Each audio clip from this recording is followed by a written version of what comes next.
ขอเจริญพรเนาะสวัสดีสบายดีทุกท่านทุกคนตอนนี้ตอนเช้า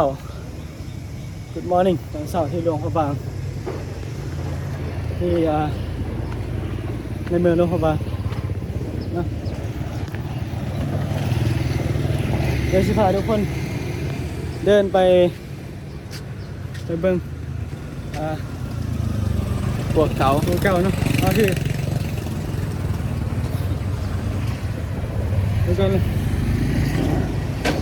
ตอนนี้เราก็อยู่ครัวเก่าครัวเล็กเอิ้นว่าเป็นครัวฝรั่งในสมัยก่อนเป็นไงดูระวังอะไรตกไป การก็สูงเดี๋ยวพี่เดี๋ยวเอากล้องมานี่ โอเคเพิ่นย่างก่อนไปเพิ่นสูงถ้าได้จับบ่เห็นเพิ่น เดี๋ยวป่ะนี่นะขั้วที่เราจะเดินเห็นไหม ครัวเล็ก ยาวมากเลย ครัวเล็กระหว่างทาง สะพานใจกลางเมืองเดี๋ยวนะวิดีโอเดินผ่อนนะทักทายสบายดีขอบคุณ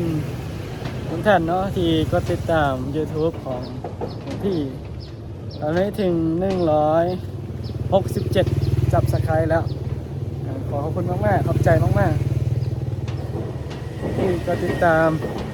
และรับชมคลิปจนจบอันนี้เป็นทางเดินเนาะอันนี้ทางเดินส่วนนี้จะเป็นทางรถเดินรถผ่าน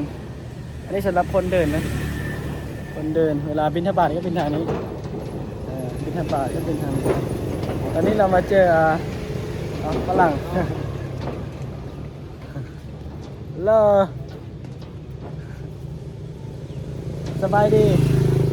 โอเคฝรั่งก็เดินทางนี้ตอนนี้เราเดิน2 คนนะกับหลวงพี่เพื่อนเดี๋ยวหลวงพี่เดี๋ยวผมไปก่อนนะโอเคสูงระวังโทรศัพท์ร่วงนะถ้าเราซับตกนี่จบเลยกระโดดก็ไม่ได้เดินประมาณ5 นาทีถึงไหม5 นาทีได้ไหมได้ความยาวของประมาณ5 นาที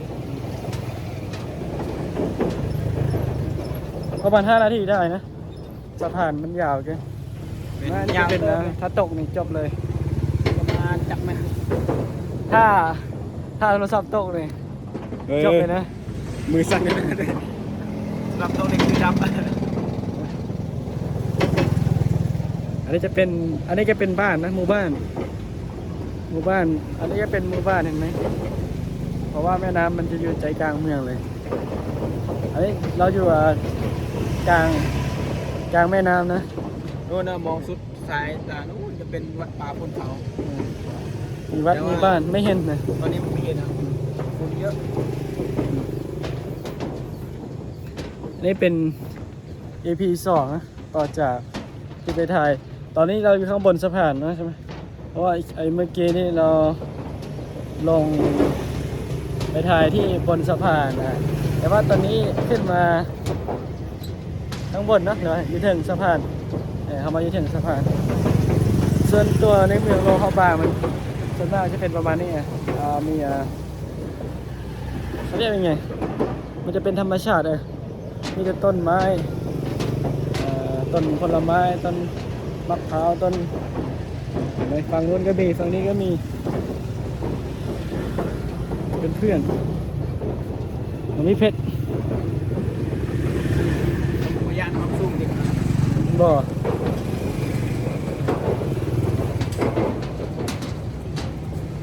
เดินมา ถ้าตั้งใจเดินไม่เกิน5 นาทีถ้าตั้งใจเดินเลยนะถ้าค่อยเดินแล้วค่อยย่างไปกันประมาณ10 นาทีได้ถ้าค่อยเดินเพราะว่ามันเห็นไหมมันไกลมากนะนี่ไงทางเดินอันนี้เรามาถึงแล้วเดี๋ยวเราจะเดินกลับเปลี่ยนทางเดินนะเรามาข้ามทางไหมโอ้ยเจ็บแขนวะ เดี๋ยวมีรถตัวโอ้รถเชี่ยตกใจอ่ะเฮ้ย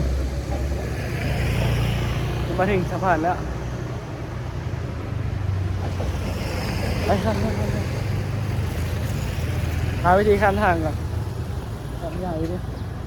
ไปทำไมรถมีลายใช่ปะ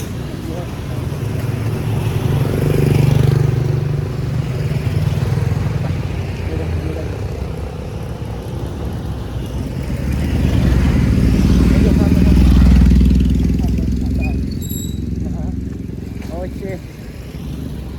โอ้ออกกำลังกายอันนี้ห้ามได้เฉพาะรถมอไซค์ใช่ไหม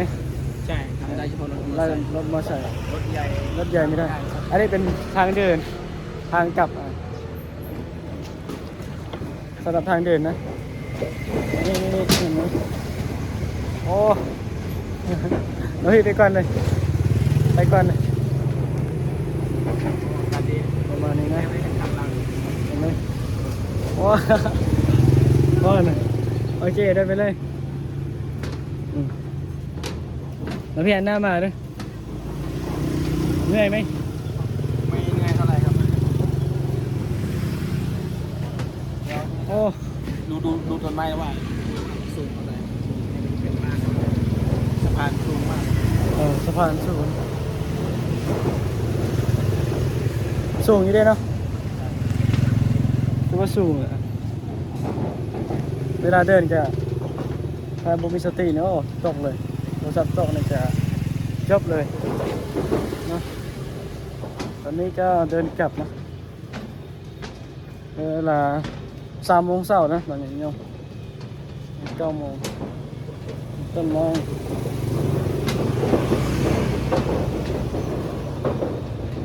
ทุกคนสบายดีบ่ครับทุกคนที่กำลังติดตามรับชมสบายดีบ่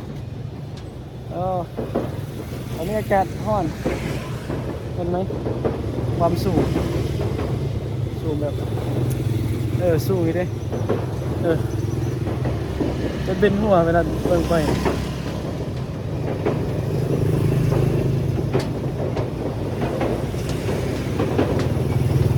เดินไป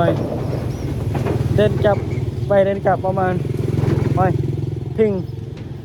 ชิบแมนพอดี10 นาทีพอเดินไปเดินกลับใช่ประมาณ10 ประมาณ15เรียกว่าอยู่กลางสะพาน มีเรือผ่าน ถ้าเป็นช่วงเทศกาลเทศกาลสงกรานต์ก็ย่อยเราสามารถมาอยู่ตรงนี้ดูได้ เพราะว่าเดือน9 เดือนกันยายนใช่ไหมของทุกๆปีที่นี้เขาจะมีบุญช่วงเหือเนาะบุญเทศกาลช่วงเหือแข่งขันระดับจังหวัดแต่ละจังหวัดจะมาแข่งที่นี่เลยของแม่น้ำไอ้นี่เป็นแม่น้ำที่ใหญ่นะมันใหญ่แล้วแกมันเหมาะกับการแข่งเรือด้วยประมาณนี้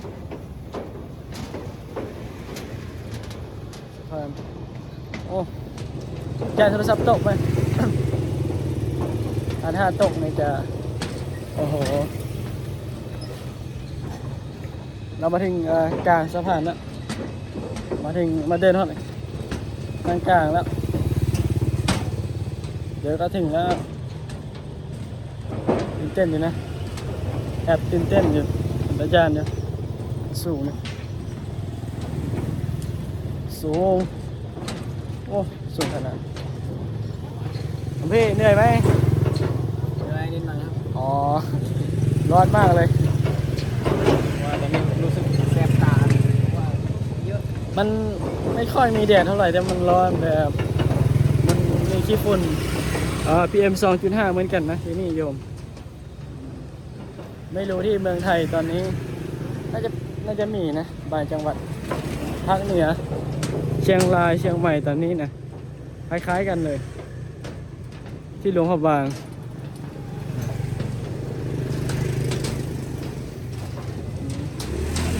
แล้วเรามาถึงแล้วสบายดี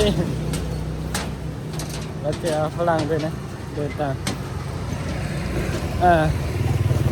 แกชื่อขอปิดคลิปไว้เพียงเท่านี้ก่อนนะงั้นนี่เอาขอขอบคุณที่รับชมจนจบขอเจริญพรเนาะขอลาไปก่อนฝากติดตามคลิปตอนต่อไปเอาพี่ เดินพอเนาะ เจริญพรบ๊ายบาย